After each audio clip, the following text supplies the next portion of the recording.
So, to those of you who don't pay attention, there was very recently an opportunity for Destiny and I to debate. Not each other, but together against another pair of debaters. And we were approached by Modern Day Debates, who, if you've watched this channel for any length of time, you know who he is. And apparently this is what happened. Okay, get caught up, all right? Stay informed. Mike Enoch and Eric Stryker, the two hosts, if I remember correctly, I don't care that much about these people, of the Daily Shoah, Shoah being the Hebrew word for Holocaust, neo-Nazi podcast, wanted to debate two people on race and crime. That was their they wanted, they were interested. And they went over to Modern Day Debates and they said, "Hey, find us two people. Find us two people to debate." And Modern Day Debates wisely thought, these guys are pretty bad. Let's get the crack team on him. Vosh, Destiny, debate. So he reached out to us, and we accepted. Why not? Because as it turns out, the subject was, are black people discriminated against in the criminal justice system? To which the obvious answer, agreed upon by every academic, is yes. It's inarguable. Does systemic racism exist? Yes. Everyone knows this. This is only debated in fucking political circles, okay? By dipshits who don't know how to read, stats. It's not. Nobody disagrees with this in academia. It's consent. Even relatively conservative outlets are unanimous in their agreement on this. It's such an easy point to defend. But anyway, so we agreed. And all of a sudden, we start hearing cold feet on the other end. It was supposed to happen pretty soon afterwards, but then it gets pushed back a little bit from last Thursday to sometime this Monday, today or Tuesday, or when exactly is it happening? And we're not getting that much information back. And the Modern Day Debates guy is saying hey, they're being kind of, tepid over there. And I tell you, okay, they did not want to debate people like Destiny and I. Now, again, this isn't because Destiny and I are big brain gods, okay? It's because the data on this is really, really clear. So if you're familiar with the data, and I'm pretty sure that we are, it's an incredibly easy point to make. Now, I hadn't actually heard anything official, but just yesterday I saw this tweet. It was linked to me by a fan. Thank you very much, fan. Really appreciate that. Somebody asked Mike Enoch, "Aren't you and Eric going to debate Vosh and Destiny?" Lol, no, I don't have time for that shit. To which, of course, the, appropriate response is, beta! Beta. Beta. Beta. So, Mike Enoch drops out. And I think, okay, sure, whatever. So, it's off. I kind of expected them to pussy out. But then, after I tweet about it, I see a tweet from Eric Stryker from a apparently new Twitter account. Wonder what happened to the last one. It's the first image on the most recently posted images. And here's what he has to say. "We were initially confused about two white homosexual internet trolls appointing themselves spokesmen of the black race. It's really weird behavior, really copy behavior. We can break it down word by word. So it's funny that he would call us a homosexual considering how fucked he got by Destiny in their respective debate. But I don't know what this spokesman of the black race thing means. I don't think the black race has the uniform ownership of all available data on criminology." Then he says, "We wanted to have a conversation on race with black advocates." Now that is really funny to me. Now, first of all, I didn't hear plus you're white. I didn't hear anything from Modern Day Debates saying that he was violating some sort of presupposition that they would be debating black people. So they didn't really specify that. I sincerely doubt if they got paired up against two less than excellent white debate lefties, they would have complained about their race. Second of all, I don't know what race has to do with this. That's a little bit weird. I mean, we're just debating ideas, right? Free marketplace of ideas. What does it matter? But the funniest thing is, third of all, and this is the thing that really makes me, I guffaw, this one says, it's that, keep in mind, from the perspective of Eric Stryker, he's a full-on Nazi. I mean, you can look at his debate. Like, it's not, I don't need to infer anything, like he openly admits. The funny thing is, Eric Stryker, by way of his ideology, believes that black people are genetically, intellectually inferior, which means he's actually openly admitting, from his perspective, that he was hoping to debate easier opponents. Just think of that from his perspective. You know? Like, imagine, like, he's like, oh, fuck, I'm up against white people. Fuck! They're slightly higher average IQ. God damn it! I was really hoping for that on average so-and-so point difference to really make up the disparity. It's very it's like a comedy skit. I don't know. But anyway, as you've probably read ahead of me here, it looks like James Alsup is going to be taking up Mike Enoch's position. Remember Alsup? He was relevant back when he had a YouTube channel. So that might still happen sometime in the future. We'll see how that goes. I don't know. But Jesus. I think some of the comments here are really, really, really telling. The comments underneath. I think it would be smart to wait for Mike. I think Mike is actually very wise to distance himself from this future debate. What is there to even debate? The stats are what they are. Yeah, I agree. That's how I feel.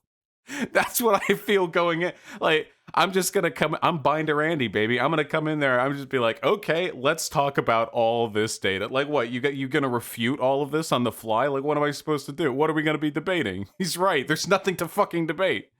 But this one is the funniest one for me. This is how the debate is going to go. They're going to admit black people commit tons of crime. Then they'll drag you down in the mud on the reasons why. These simpering little pussies, dude, they literally just want to throw out 1350 and then run away. Literally. They just want to say, like, 1350, I don't want to hear anything else. No context, no info. Just fucking flee the moment the 1350 is dropped. So I recommend using snark and one-liners once they come with shit like socioeconomic factors. It's such a transparent indication of their anti-intellectualism. Just mention that black people commit crime, and then when they start talking about why, or like sociology, or like any explanations, or like any data, just put your fingers in your ears and just like make jokes and stuff. It is very funny. So yeah, hopefully the debate happens. I do love me some, spicy contention. But before we end, I'll clarify now. Rose Wrist, are you in the Discord? Message me if you are. This is something Nazis really should not be. Why does that guy have the black power fist for an icon? Have you ever looked at what profile pics Nazis take online?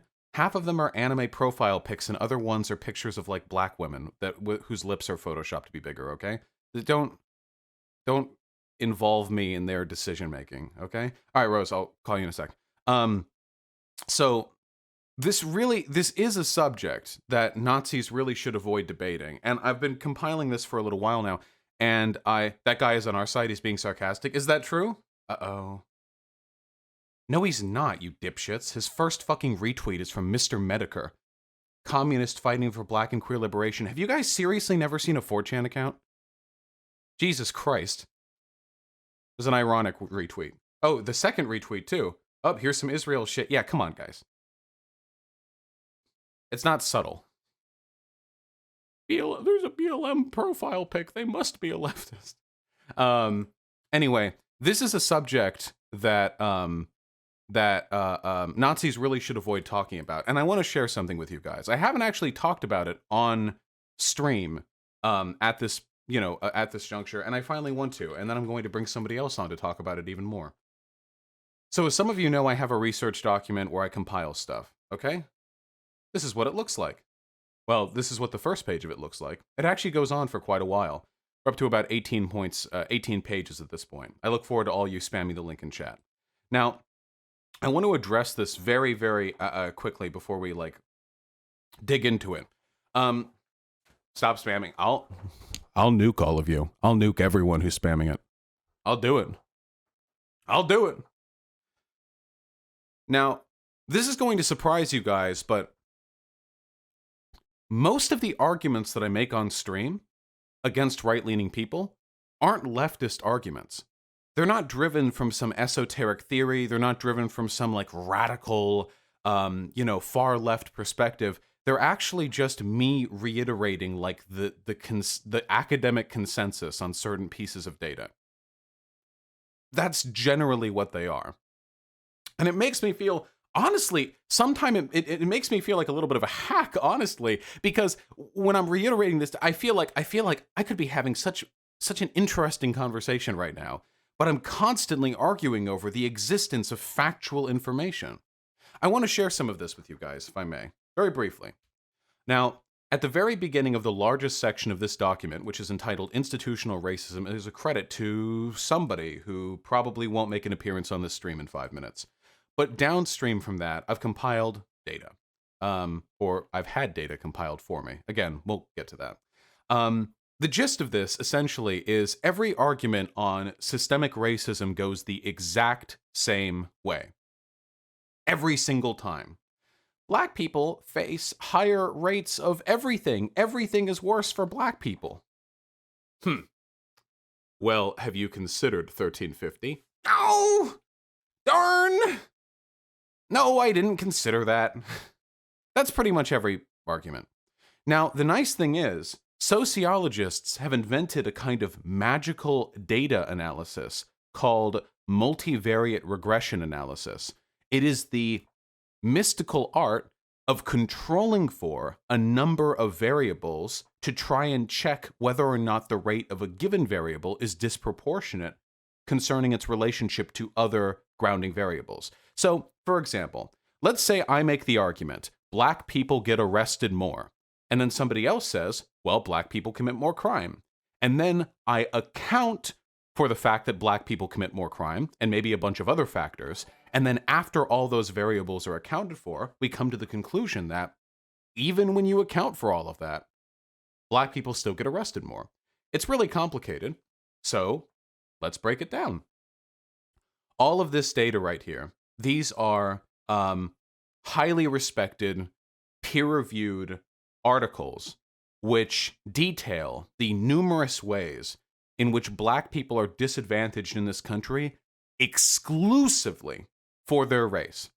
All of these articles account for the obvious correlating factors: crime, number of priors, socioeconomic status, and so on. Now, it is impossible for any multivariate analysis or multivariate regressive analysis to account for every single piece of data. It's not actually possible, unless you're dealing with an incredibly simple equation, which we are not in this case.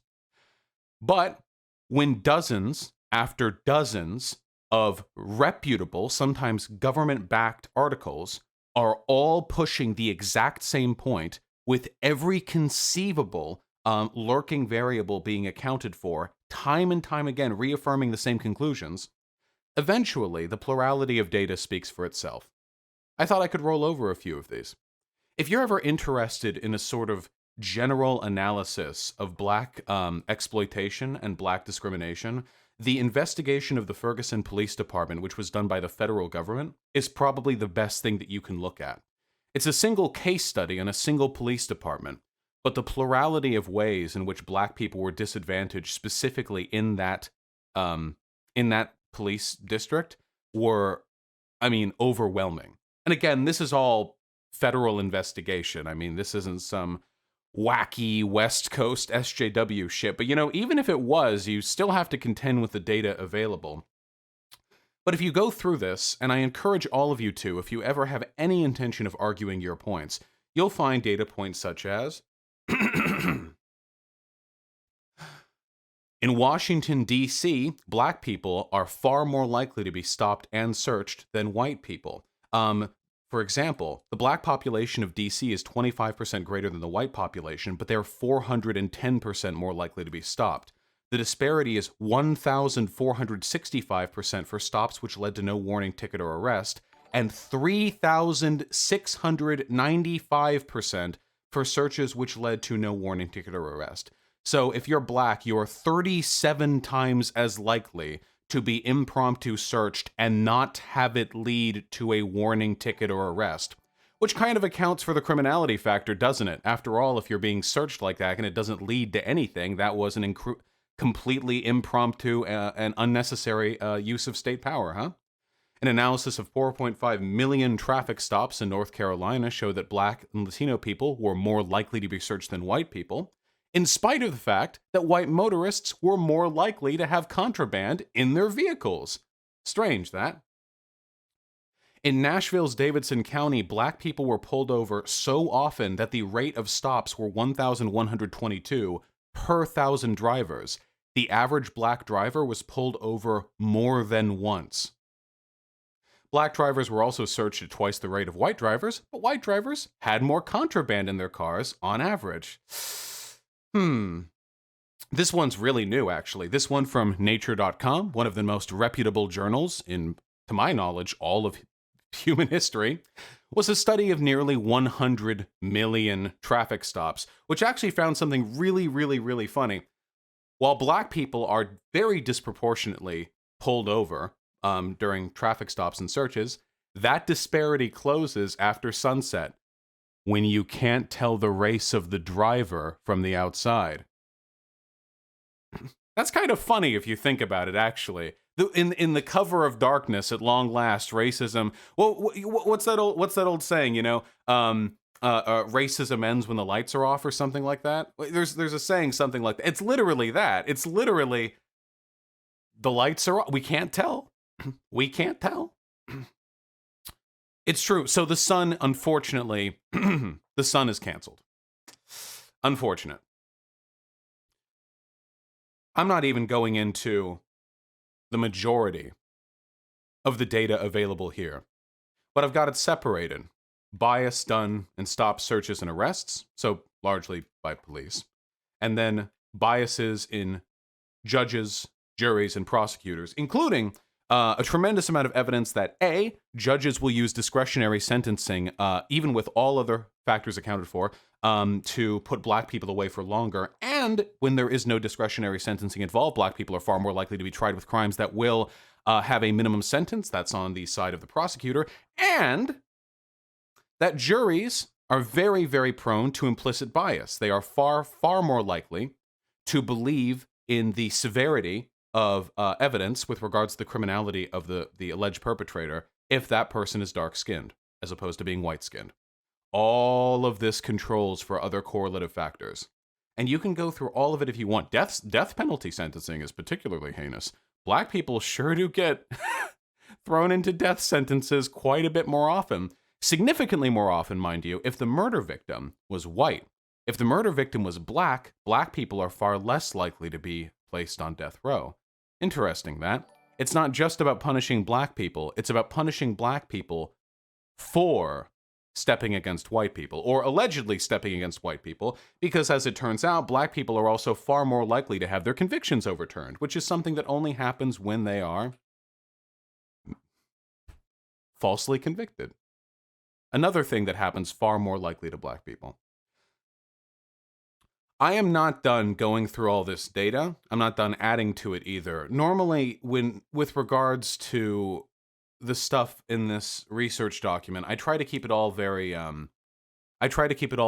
very brief. I try to brevity, you know. In the trans section, for example, there's a little bit more brevity. I try to keep things a little bit more light. But unfortunately, the issue with the systemic racism argument is that the only way to convince a lot of these people is through an overwhelming plurality of data. Because if you show them just 1 or 2 or 5 studies, they'll always respond with the same thing every single time. Well, what if there's some factor they didn't account for? Did they account for whether or not the black people said rap lyrics in court? Did they account for how low the pants were? Hey, let me see the methodology, bro. Oh, wow. It says they didn't even account for whether or not they hit the officer. Oh, what? They'll always do that. Every single fucking time. Every single time I do this. There's always something. Yeah, rap lyrics in court, exactly. I can't help but notice this data doesn't account for whether or not they spat on the floor of the courthouse and then called the judge a cracker. I don't see anything accounting for that. What if that accounts for the disparity? There's no racism involved here. What if they're just stupider, you know? I get this all the time. I mean, seriously. The fact of the matter is, multivariate regressive analysis is the only tool we have outside experimental studies to validate or confirm the existence of stuff like this. It's the only tool we have. It's the only way for us. Well, there are other statistical methods. My apologies. There are other statistical, templates that you can apply. There are other approaches, but they all have fundamentally the same limitation. There might always be another factor that you didn't account for, which is why we go with plurality, which is why we go with an overwhelming amount of data. We dazzle them. Shock and awe, baby.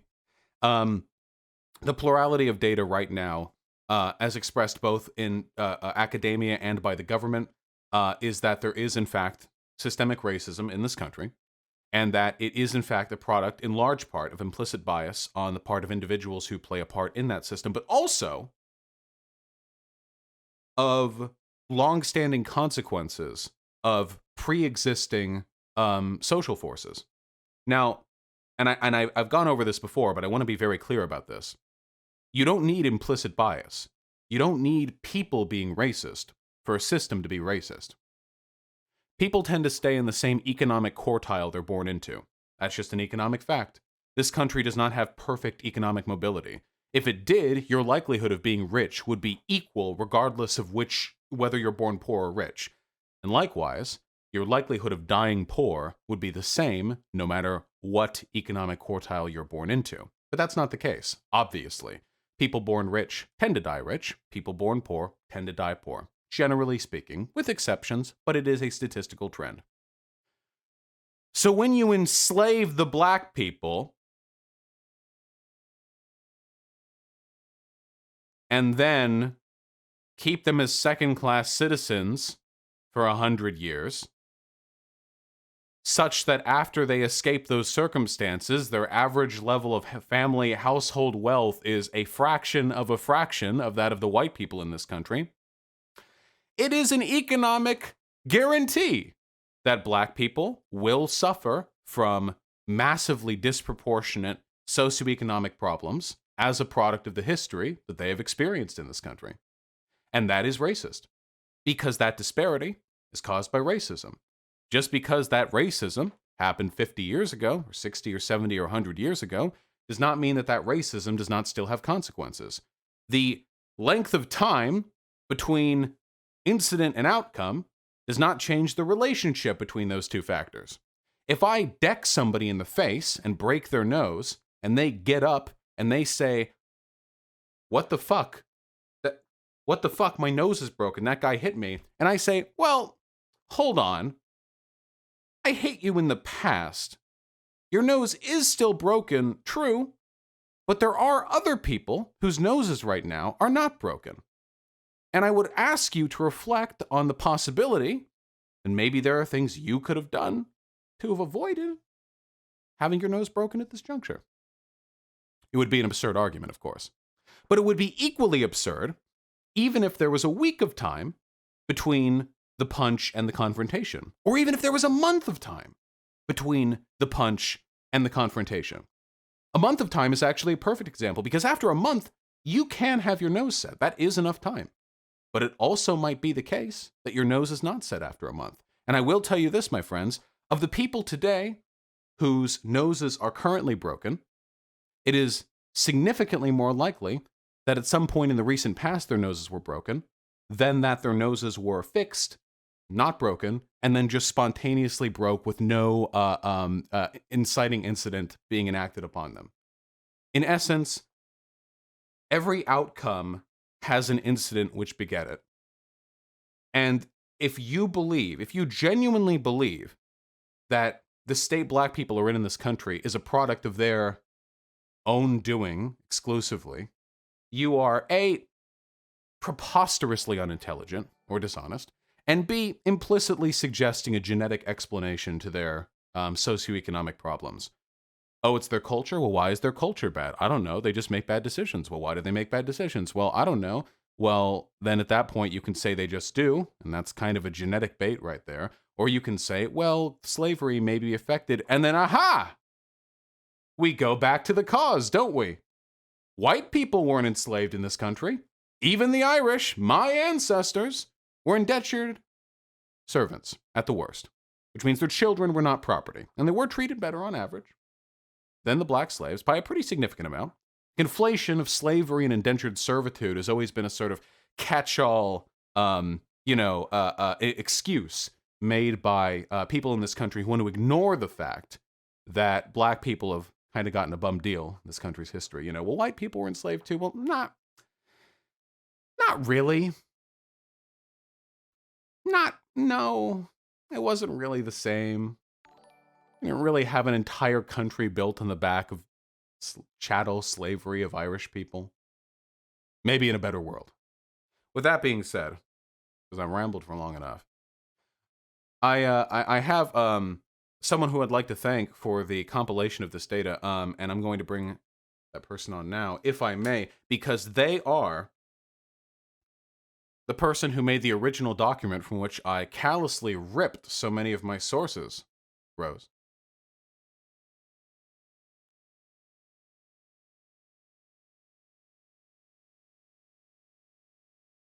Hello. Hello. Can you hear me well? I can hear you wonderfully. Hey, thanks for all that data. No worries. Actually, one of the first things I wanted to say is it's not solely me that has compiled this. I did it with a friend of mine who I met through, my Discord server, and me and this other person have together compiled this this information. Yeah, I'll bring it up on screen. Remind me, how old are you? I'm 16 years old. All right. The level of data analysis, the comfort with which you have synthesized the data in your document is, I think, like befitting of an actual academic. What do you have to say for your? What do you have to say for yourself? Well, I really enjoy doing data collection. Something I find very fun and very enjoyable, and something that's very satisfying as well. And I also, I would like to, of course, thank schooling, especially like the IB program. It really teaches you like source analysis and citing things properly, which has been super useful. But also, and I would get to this a little bit later, other research documents that exist who have, the format laid out and everything. So I can get ideas and, really see how you do this. But I sincerely appreciate the compliment. Of course. One of the big problems that I've had with a lot of these lefty online documents is that they're really it's a scattershot approach. You go through it and it's a bunch of unannotated articles. Some of them are literally just like news articles, not all of them are peer reviewed. There's a lot of variability. And sometimes the data they cite there is actually like debunked. It's like old data. It's not useful or relevant anymore. But I looked through your document, and though I haven't moved everything over yet, and again, I thank you for the permission to use that data. The everything that you provided there, I mean, this is like actually like cracked data. There were a couple of annotations in there where you actually like cross-linked this to other pieces of data that were relevant. Like for example, the one in which I forget the state that it was, where they had a law that if you could have a conviction overturned, a death penalty conviction overturned, if it turns out you could prove that your jury was racially biased, but then they overturned that law. It was actually like really well put together. Yeah, there's so much interplay between, all of these different informational, sources. And that's why, as you said as well before, having like a shorter list of things where it's not necessarily super bloated and it's a mess and you have like hundreds of pages of studies. Some of them are outdated, of course. When you try to keep it concise, then what happens is that it's much easier to make these connections, because everything is more concise, everything's more to the point, and there's simply like less content to cover. Yeah. So would you mind sharing with me your method for data collection? I don't want to if we dig too deep into this, people will get bored, but like, and sort of a facile, like when it comes to looking at this data, collecting it, using it, what's your approach? Like, how do you go about that? Yeah, so I have a 7-step plan, okay, to compiling information. And the first step, simply picking a topic. You want to have a topic that's, specific enough that you can find broad enough that you can find a broad range of information about it that you can quote, but you don't want to make it, overly large so that the document becomes really bloated. It takes a long time to produce, and people don't really find, specifically what they're looking for in the document. So that's the first thing. Pick a, somewhat, small topic, I guess, so that you can fit all the necessary information while not bloating the document. Mhm. The second step would be looking at existing documents and see what type of information is out there and what citations other people have. So some good resources for this include the Source Library, which is something that's pretty popular, where they have a whole range of collection from a large range of sources, and then you can go through there. You can see, hey, which ones of these are relevant, which ones repeat themselves, because that's something you see often in these really large, really large documents, that some things often repeat themselves. Very often, And then yes. you want to pick the most, exactly, then you want to pick the most like non-repeating ones, the most that are, that are individual and show like the broadest picture with the least amount of studies, so that doesn't get bloated again. And the third step is that you make an outline. So you divide all the information that you have from other documents into categories. Some of the categories that I used in my original document included criminal justice system, and under that sentencing and racial profiling, socioeconomics, and under that housing, utilities, employment, voting, education. So just having a brief outline and then organizing the data that you have already into those categories. And what this gives you is it gives you like an outline of, okay, so what things do I want to cover? What things do I have like points for, but that I didn't find studies for already? And which of them are, maybe some of categories are too bloated, they repeat themselves again. It's super important to get rid of stuff that repeats itself, and seeing what's missing, basically. So once you have an outline with certain studies that you have already found, on other source compilation websites, which, very importantly, you should always contact the people that made that thing and make sure that they're aware, and ask for their permission to borrow some of their citations. Once you have that, then you want to look for your own information that you want to add on top of that. And for this, there's a wide range of resources that you can use. Google Scholar, really good. Helps you look for academic papers on whatever topic, really, and it's really tailored towards just finding the academic papers and skipping all the articles and forums and things like that. If some papers happen to be behind a paywall, you can use Sci-Hub to unlock them. Sci-Hub is a website that bypasses the paywall. However, allegedly. Allegedly. Sorry, this is all. Allegedly. We've never been. Put in a random code and they just give you a bunch of random numbers and letters. They have nothing to do with the original code or that paper. Mm-hmm. I've never been there. I've just heard rumors. Nope. We disavow. Exactly. Of course. It's not true. Okay, it's a meme. I don't know if it's the same in the United States, but here in Europe, when you look for the aforementioned website, it gives you an error link and you can't open it. So in order to access the working, but remember this isn't actually a working website, the working version of the not real website, you have to do sci-hub.st to get through this blockage. I don't know if it's only a European thing or if it's an American thing as well. And thirdly, if you don't find the necessary information from Google Scholar and things like that, you can look for articles, but the key thing here is that you don't cite the article. Mostly articles are often referencing a study, and they may not always link it, but at some point they typically give either the publisher, the year, or the author, and then you can look for it. You can find the study by itself, and then you read the study and cite the study. You typically don't want to cite articles though, because it's less reliable simply. Well, yeah. Also, well, yeah, because news articles will very often sensationalize or misrepresent the actual data, and also it's a big dick point kind of thing, for the most part. It's also a matter of being able to actually like link the methodology. Do you have an interest in getting into the social sciences when you get to uni? Absolutely. Funnily enough, I'm actually really interested in political science and as my minor, but then as my major, sociology. It's absolutely an interest of mine. Yeah, being able to look at like the methodology of a study like that and explain it to somebody who doesn't seem to understand. It's not even a matter of, because you're not going to be able to look at a study and replicate it in your brain. It's not really possible to do that. But if you can just explain how it works to somebody who seems incredulous of its outcomes, it's incredibly useful Yeah, honestly, just for winning arguments, which, let's be real, is Yeah. why we're compiling the data. It's not like Mhm. academics were in desperate need of more information on systemic discrimination, of black people in the United States. They're aware. Um, yeah, Yeah, absolutely. Like, and ironically, one of the main reasons why I wouldn't do sociology, so I can look at studies and actually like critique them with, an academic backing and have the, necessary credentials to be able to maybe criticize it if I want to, or ensure that bad arguments like, did you account for whether they were spitting bars, while they were being, put in court, how you can, address that with some level of authority at least.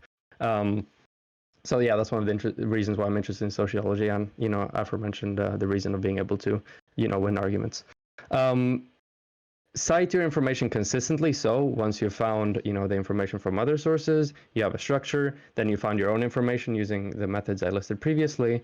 You want to cite them in a way that's consistent. So both for just appeal, so that it looks nice, hmm but also including the most relevant information in your citation.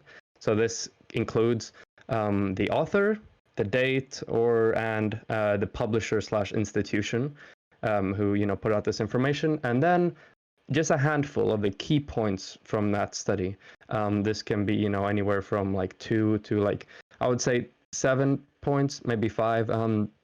In order to not make it be too bloated. And here you want to just summarize the key points from that study so that it doesn't become once again too bloated and nobody will read it.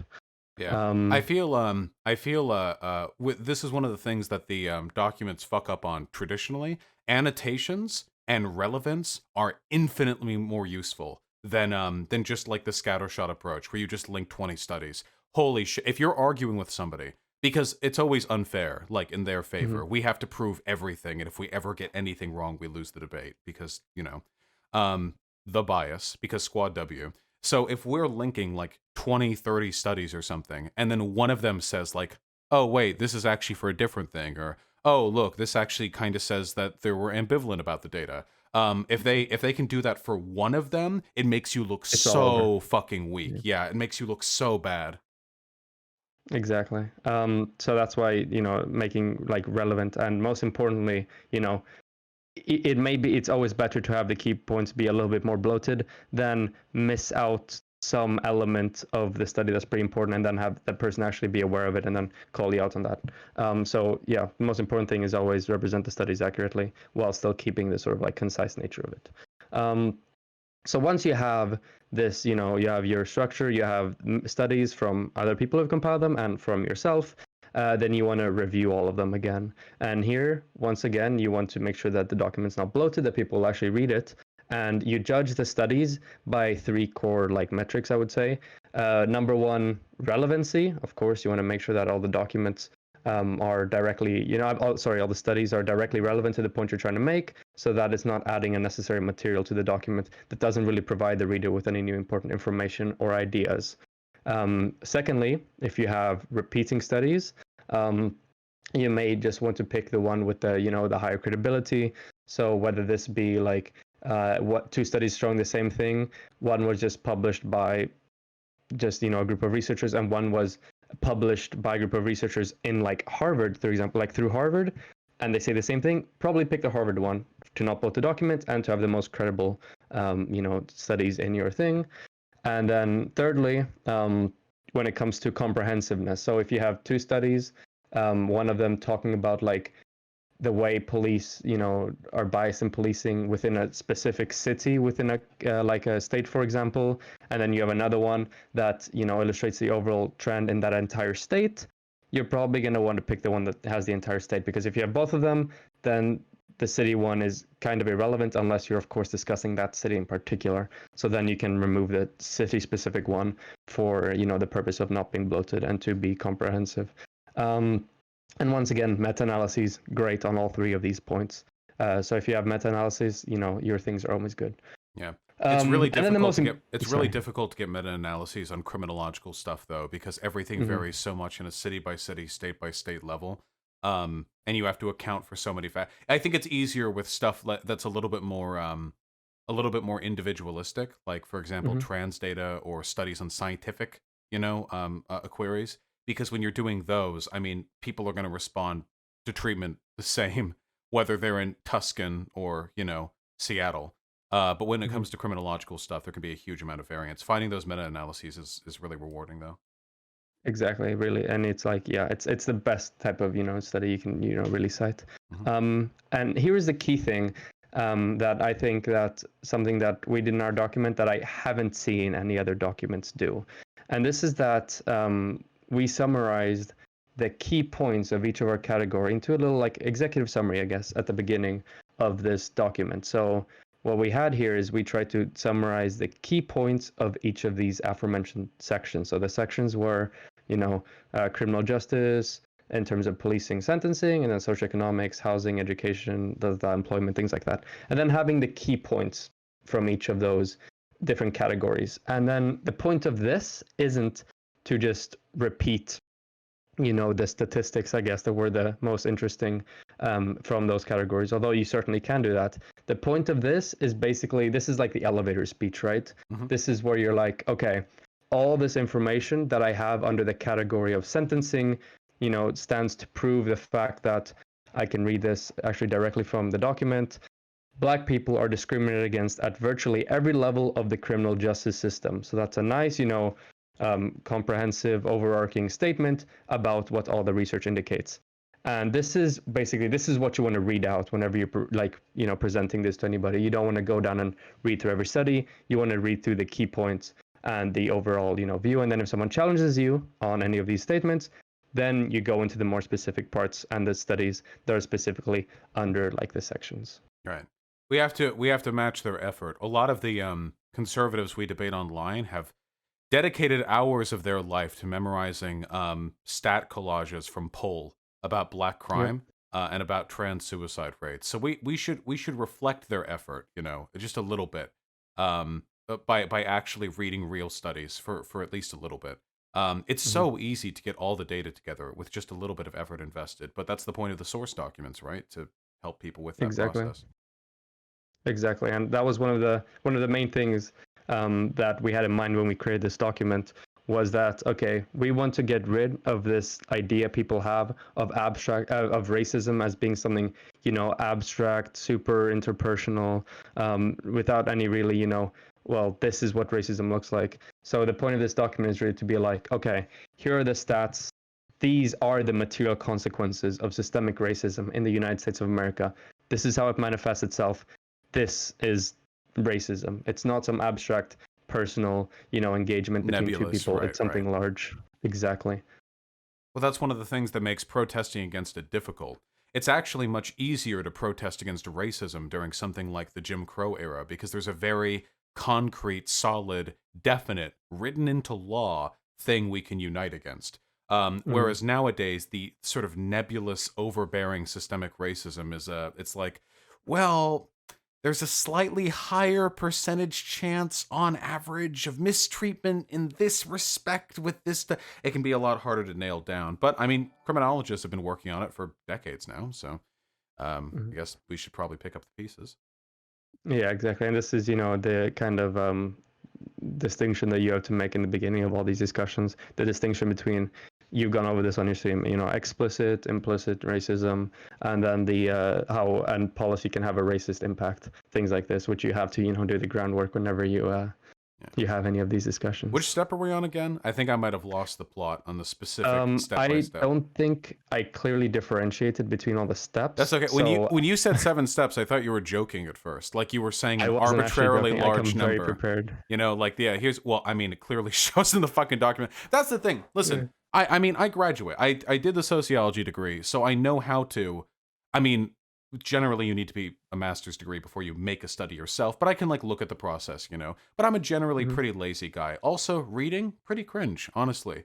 I'm very happy giving credit here. The work you did to compile all that data was phenomenal. Not even like on an age-based thing, but just the fact that you did it and annotated it too, and it was good data. It wasn't just crap articles. That is really fucking impressive. And I appreciate you, I guess, subsidizing my my lackadaisy a little, Really appreciate these compliments. And it's like, I feel like from over here in Europe, you know, in the situation where I am as like a 16-year-old kid, I feel like this is the most I can do, and this is like really, you know, what something I find really enjoyable, something I can do well, and something I can do to just like help the movement in general. Do you what motivated you to do all this on American racism while you're over there in Switzerland? Well, first of all, just like American politics is, you know, really popular wherever in the world you go. And then this was, you know, in the light of all the, you know, the protests and everything happening in the United States. But if I were to be like really condense this into what personally gave me the inspiration to do this, um, it was the way like people in my age were like talking about this. I felt like a lot of people felt that, hey, you know, I really want to do something about this. I want to do something, but then it ended up just being condensed into, you know, like posting black squares on, you know, their social media. So what I try to do then is try to like step away from that and try to do something that, you know, could actually be utilized in an effective way by people who discuss this. And for me personally, when it comes to like, you know, my skills and like where I am, and you know, in my life, this seemed like the, you know, the best thing I could do, both from like a place of, you know, I really want to do something, and just like, yeah, this is something I enjoy doing in general, and that I think is, you know, very productive and very useful. Absolutely. I really appreciate you coming on to gloat about your giant brain. I'm sure the people in chat who weren't able to do all this at 16 really appreciate it. I really appreciate the opportunity to be allowed to come out here and gloat in front of, how many is it, like 5,000 people? Yeah, thereabouts. And also, I should have mentioned this at the beginning, but I forgot. Congratulations on like you like blew past. Like what happened? You were like 80, 90K, and then over like a few days, you're up at like 120. Yeah, 100K was tacky, so I decided to skip past it as quickly as possible, and now I realize this. we're about Damn, well, 130 congratulations now. anyway. Yeah. Yeah. Well, hey, listen. I mean, that's more people to take a look at the document that you basically made. Exactly. Thank you very much, Rose Wrist. I really appreciate it. Do you want to shout out your socials? I know you do. Yeah, I do. So the main place where you can find me is on YouTube. I have a YouTube channel with like 1,300 subscribers, something like that, and it's titled Rose Space Wrist. Rose like the flower, wrist like the body part. Up there most recently, actually, I uploaded just before this stream. Total coincidence. I put out little a kind of like an edit, a compilation of interesting moments from a recent debate I had, which is something I do on my channel. I do debates, I do discussions, you know, more academic ones as well. I had a discussion with a teacher from the Netherlands this weekend, for example, about economics, schooling, and gender, and then some prepared videos, which I'm interested in doing, like just little like bite-sized videos about a certain political issue that are, you know, with sources and reference and everything, just to build like a general idea of the policies and things that, you know, I think are important and that I believe in. So that's the main place I would like to shout out. My YouTube channel, Rose Space Wrist. All right. The people in chat say 400 new subs in 30 seconds. So there you go. They took the message. All right, fantastic. Be well, comrade. I really appreciate the work that you've done, and Jesus Christ, keep it up, okay? I expect you to fix racism by like 19. All right, I got it. Okay, it's right? gonna be done. Okay, by the time I get to 19, it's gonna be over. Okay. Buy out the CEO of racism. Exactly. Also, I'm ahead of you on this one. I remember last time you wanted me to say transrättigheter at the end of the stream. Mm-hmm. I came ready. I came prepared. Did you buy that shirt specifically for the purpose? I didn't buy it specifically for that purpose. I had it from before, but I was like, you know what? Now is as good of a time as any to wear it and, you know, flex this drip a little bit. So I'm wearing an anime shirt, so that's basically the same thing. But it is basically the same. They are happy. Be well. You too. Bye. Bye.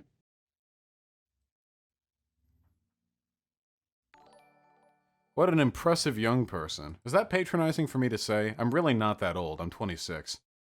Very impressive. We had a lot of like, I know, because the people in chat who are thirsting are all like TikTokers, I'm pretty sure. Because I didn't recognize a lot of their names, so I'm pretty sure a lot of the people in chat who are being inappropriate were like kids themselves. You guys got to get a handle on yourselves, okay? Hooba Booba is for 18 and older, all right? Okay?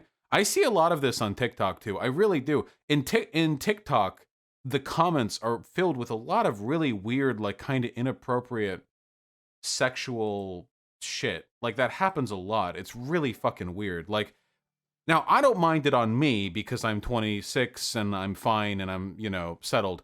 But there are a lot of the comments are just like for me and TikTok's about me like, "Oh my god, so hot. Oh, what I do. Oh, stuff like that." But we don't really do that on YouTube, you know? So I feel like it might be a TikTok specific thing. Well, they're not pedos on TikTok because they're talking about me. Do I look like the type of person a pedophile would go after? I'm talking about chat comments on my chat. Yeah, oh yeah, this is what really gets the pedophiles going. It's the 26-year-old who looks like he's in the 30s vibe. But nice meme. But anyway, yeah. You calm down, you kids. Anyway, that research document, it's going to keep growing. I encourage all of you to spread it around as much as possible and defer to it if you're interested in answers on some very basic questions that are relevant to some of the topical debates going on online.